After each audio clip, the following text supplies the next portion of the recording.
Welcome to this somewhat interesting play guide on how to react under frontline pressure on the Glitters map, particularly when you're well overmatched. And we're going to see 3 versus 1, even 4 versus 1, and against the higher OS players, and how to resist that with even bad units and transition effectively to actually combat it. So this is going to be probably a very helpful guide to people who are accused of leaks or being a noob. So if you don't like that, watch closely and see what I do with my noobish meanderings to somewhat resist the pressure, actually successfully, which is rare, I must admit. So if we look over on the right hand side, we see Lispy Lettuce and Cow of War, which is super duper cool. It's a cool name. These two guys are newer players, and also we've got a noobish tech, so it's not looking too good in some ways, but I am comforted by having the lead Pouty right next to me. These guys should carry the game into the canyon if they do their job, and we've got worryingly Chernobyl behind me as the air player, so I'm a little bit disconcerted, and I think, well, it's all up to me. So I've got 8 wind turbines followed by an energy storage with an OK wind. This might be 10 wind turbines before energy storage, just to be a smoother build order. Have an early constructor on point. As soon as that constructor's on, I remove the commander. Right after the constructor or before, I've built these ticks to get some early scouting in, and I'm expecting some pressure right off the bat. I've also built a Lazarus somewhere. Because it's a noobish lobby, I have sucked up so much rock because everyone else really hasn't built enough Lazarus. That's an easy 400 metal profit. So right off the bat, we've got incisors. I always look at them as a little bit expensive and a bit of a waste of space because of their expense. But look, it survives. Smoking corpses everywhere, and 1 star and survives on 15%. I think they're going quite a few incisors to start off with. I don't know if they reclaim them or not. I 100% think these guys should be conserved and reclaimed later. Again, we probably see the actual difference in running vehicles and how it's just better. I must admit, when I come down as a player, I tend to always build the line here, and we see the same with Janik Bay, but Janik Bay just pushes that a little bit further to try and stand off against my turrets as close as possible. Both Janik Bay and Lizar's not the earliest commanders on the front line, but not too bad. Everyone's on the front line with their commander doing their job. Well, apart from Cow of War. So an extra little bit of pressure I've got to take up for. So I'm looking around, trying to get a bit of a feel for the land. An incisor guard would be able to deal with these light laser towers a lot better, I imagine, than my pawns. And the pawns actually do a shocking amount of damage if you can get in range. The incisors the same, but only up close, but of course they outrange pawns easily. So personally, I try and collect about 10 or slightly more pawns, just to sort of have that ball and deterrent against the enemy pushing in very early on, and then I can, sort of fatten the forces with the maces or rocket bots, whatever you decide to choose. I would recommend, after watching this replay in detail, to build vehicles straight away. I believe that's probably going to become the new meta anyway, at least on Glitter, unless these maces receive significant upgrades.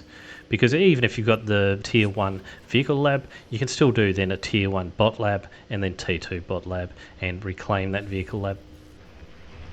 Yeah, I'm quite happy with this early harassment. So we see the rocket box trying to take down this Dragon's Claw. I'm not even sure if that's possible. Oh yeah, they can actually damage it. For you noobish people that might not know, the aggravator, the rocket bot, has an amazingly low line of sight compared to range. So if you can try and get something in there that can increase that range, obviously that's better. I don't know if that happens until T2. Whereas we see the light plasma bot has great line of sight and range actually equal, which you don't usually see, has 50% extra damage. And so I've always found the maces a lot more effective than these rocket troops when it actually comes down to real conflict, because all they have to be is slightly more aggressive than they expect. And there's basically no difference in speed, so it's very easy to creep up on them and exact massive casualties with the area of effect Plasma Blast. And they're both around the same cost, the Plasma Bot a little bit more. Despite taking a little bit of damage, I feel like I've got a good grouping of forces to apply some pressure. An undefended Dragon's Claw is not necessarily an impossible target for sure. And to me, these vehicles are so tough. Even two of them can be quite a disincentive early on, and having one Wolverine right away is super annoying. I almost feel like light laser towers aren't worth it on only 620 health. Beamers are the only ones that are worth building, and then back them up with construction turrets. Probably 3, just to put up with Wolverine annoyance.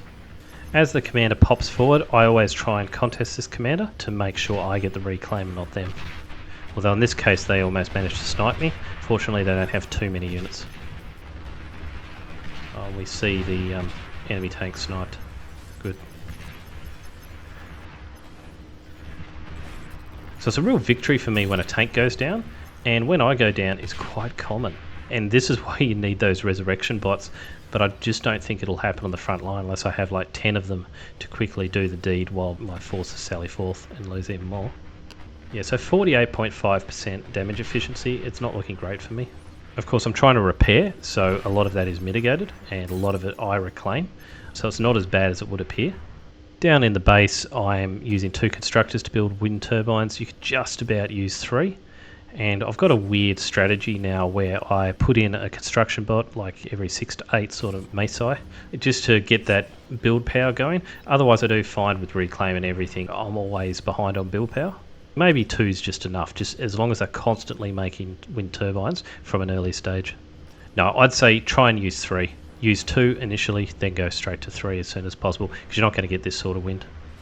Cow of War is being so aggressive. It's wonderful really, except for when you do waste away units like this.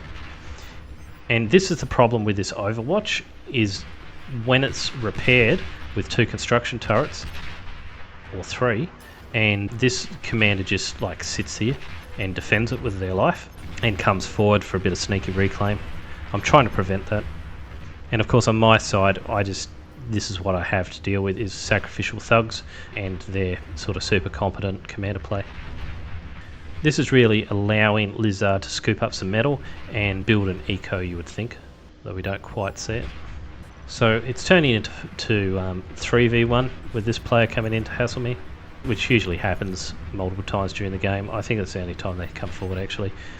Okay, right here, we just about missed it.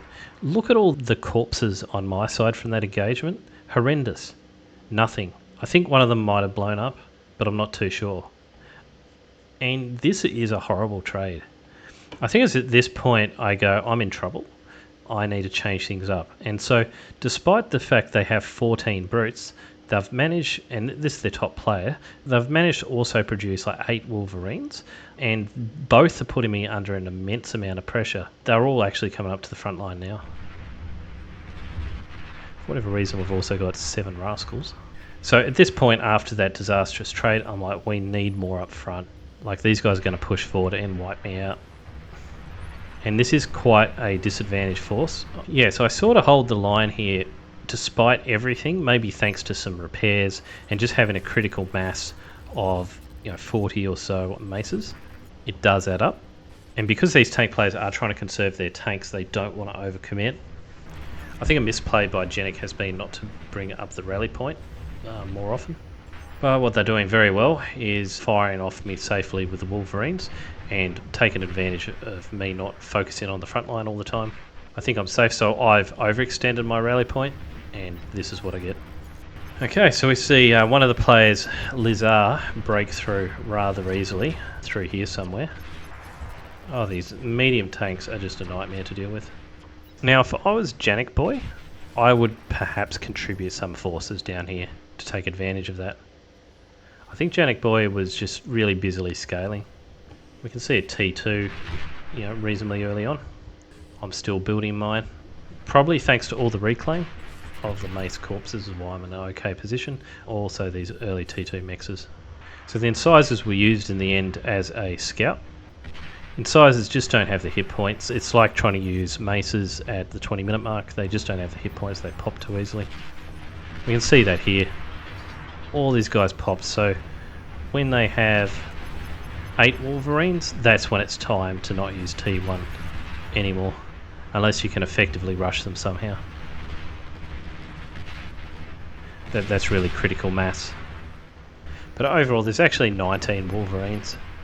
If I was one of these players, particularly Janik Bay, I would have fought me to my death. I guess I've just shown myself to be a little bit wily and dangerous, and I might have captured a lot of their metal. Okay, so at this point, I'm being unfair to Janik Bay. It does actually push forward, just as I say it, and I can even detect it. I'm like, this is ridiculous, the amount of artillery fire I'm getting. I've got to conserve my forces and repair up and get ready for this sort of final battle. I've put down losing front before they've even moved out, I think. My canyon can't really help me, although I'm sure they're going to try. And what do you do against this? I've gotten hounds up, fortunately, but it's not enough. Very loss adverse. Not even wanting to lose a tank. One thing I did do to sort of mitigate this losing front, went down right away and produced ticks. Unbelievable what a 17 metal unit will do in applying pressure and causing friendly fire injuries. That's probably bypassed the meta's fault for just being a little bit newer and not knowing to turn off the fire at will. After just about dying, I thought, why not? I have some hounds. I'm a bit more confident now. Also, it's probably because I see Cow of War throwing away these thugs. Doing a stellar job this time, actually. It was in an ideal position to contest the Wolverines. This red player, Janik Bay, much harder nut to crack. These vehicles just put up with so much punishment. My maces are popping like popcorn. And this is more of a slow burn. Although in the end, the T2 units, the Hounds, which are fantastic units, and really outclass the Brute, that they do add up with the damage. Fortunately, I've got enough of them out in time. Really try and build that T2 by 16 minutes at the latest, I think, for glitter. Now, where I'm getting outclassed is the Tigers. They're really, in some ways, the Hounds' nemesis. When they push forward, they're quite fast, similar speeds, and the Tigers, though, they have like 5 times the health or 4 times the health, twice the damage. They are twice as expensive, but they're just this unmovable force, which, you know, and I've sort of got to try and guard my base, which has crept up a little bit. I type in help / shitting my pants. It's just... There we go. Look at them, magic damage. No, it's a sniper over here. So unfortunately, perhaps help should have been notified over here where their video was. Just a bit fortunate in the end, really, that I didn't lose more. It's so important to hang on, even if they do cause a bit of damage with the run by. They're leaving behind a great amount of metal, which you can quickly rebuild your forces with and your economy. I've had to give up all these mexes up here because of all the heavy fighting and come straight down right into fusion reactors to alleviate relying on wind and hopefully build out some more energy converters. Moving up against the line here, which has gotten a little bit too comfortable, thinking they're the big boys, and not quite. This 15 sort of hound ball takes even a tiger down very quickly. The Hound, it's a delightful unit. It's basically a mini Tiger as far as cost damage effectiveness goes, with not quite the health, but it's got all this manoeuvrability and range. Yeah, so before we were at 50% efficiency or less, and now we're at 100% damage efficiency. How good are these Hounds? I've got aggression level 4, which is super cool. And we can see I'm carrying the team basically as far as damage caused. This lane is getting targeted super hard, and despite all my losses because of the reclaim and just the general not losing my forces, I'm able to affect the battle quite a bit, even though I'm not really, making any plays as it were. It's just purely defensive. Something I could have done was build a bit of a defensive line. I think I'd get it up in a little while. Just back behind my main line with some beamers when I do expect to get this much pressure. That's possibly the only thing that could have held back a very aggressive enemy before, was that second defensive line. I feel like I'm up against a very good player and perhaps a couple of noobish players, fortunately. Now the Tremor. I love the Tremor. I think it's a great area denial tool and certainly stops that harassment to a degree. And it's great rage bait. So the theory goes, enemy forces will come to try and attack that and take so many losses that it's worth to even lose that Tremor in the end. And I actually don't find that's true in practice. I find people just sort of put up with the fact of the tremor and adjust accordingly, usually pull back. And I usually go right far forward until I'm sure I'm hitting units. This is sort of a waste of what a tremor can do to my eyes. Instead, we could sort of be putting pressure on me, scouting where I am and hitting it with a tremor and causing me attrition. So bypass the meta, bypassing some defences. No, maybe not. Air helping out a lot. Someone in the chat says, Vanek, let's push. Oh, so Vanek's got some Marauders. Ooh, not enough. Not enough. We know we need double-digit Marauders. We've got 13. That's not too bad. Only 8 on the front line. So tiny bit late with the Marauder push for this number, maybe. And so it's turned from a 4-on-1 to a 5-on-1. I'm starting to build this secondary line of defence. Will I trade okay with 15 hounds? Hell yes. What's helping me out is a single sniper. 1 or 2? Oh, 3. And they're mine. Excellent. So as soon as I get that hound death ball up, I'm getting snipers in. And that really pushed off 7 Marauders or 8 Marauders like they were nothing. This has been very violently contested. We're seeing a interesting as hella rover push. Targeting that commander. Oh, what a nightmare. You served well, cow of war. And over this side we're seeing much the same thing. Fortification busting method. Finally breaking through with bulls and starlights and artillery. And we see a complete breakdown of the line on the left hand side as well, with 2 different players, with fiends and snipers. 22 snipers, which is quite a lot. Not a bad combination for the anti-spam backed by snipers. It's an effective combination. So over here, I actually did come up and snipe a tremor. I'm not sure if I showed that. And that's what hounds are really good at, quickly moving at and eliminating high priority units before the quick response force can get into place. We can see finally maybe Janik Bay's responding to these snipers, but it's just a touch too late. Even the Marauders are sort of coming back from this overwhelming force. So our canyon really was, and myself, was the punching bag of the enemy team, and the air really helped out in the canyon. Thank you, air. Those snipers do a hell of a lot of damage, especially when there's a lot of them, and we can see that in the damage dealt and especially the efficiency of pouting. Me, I'm by far leading the damage received, although 100% I'm not happy at that damage efficiency. I've got an okay-ish economy, maybe 4th best. Tried to scale a little bit. So showing these hounds, they're a little bit far forward of the snipers. Just how much damage they do to even static defences. So the DPS on a sniper bot is 294. I think they have ridiculous DPS, especially for 900 range, stealthy, instant kill. As long as you have enough hounds, they're golden. And try and, I think, build up to that 15 number seems to be critical. Battle ended. So in the awards, we've got Pouty with that massive push, get the rewards from doing that.